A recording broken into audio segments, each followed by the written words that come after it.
Hey, foodies! Welcome back to Queen's Recipes, the ultimate destination for delicious, healthy creations fit for royalty. Today, we're making a decadent, moist, and guilt-free keto chocolate cake perfect for your sweet tooth without breaking your diet. Let's dive right into it. Here's what you'll need.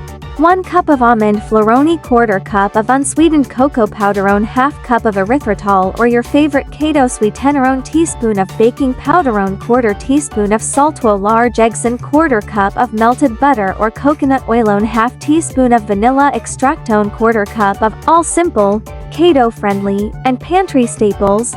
First, let's mix our dry ingredients. Combine the almond flour, cocoa powder, erythritol, baking powder, and salt in a bowl.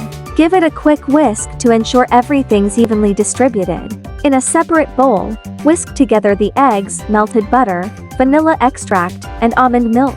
This is where the magic starts to happen.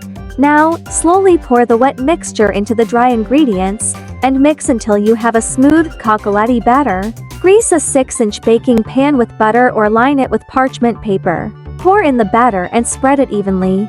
Pop this into a preheated oven at 350 degrees Fahrenheit or 175 degrees Celsius, and let it bake for 20 to 25 minutes. You'll know it's done when a toothpick inserted into the center comes out clean.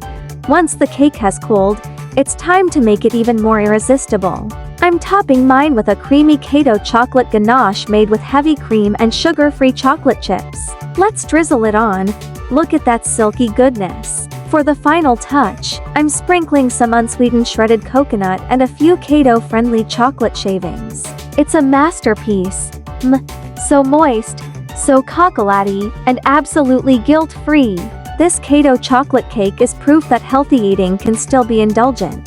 Thanks for watching Queen's Recipes. Don't forget to like, comment, and subscribe for more royal-worthy recipes. Hit that notification bell so you never miss a delicious upload. If you try this recipe, let me know in the comments below. I'd love to hear how it turned out for you. Until next time, stay fabulous and keep cooking like a queen.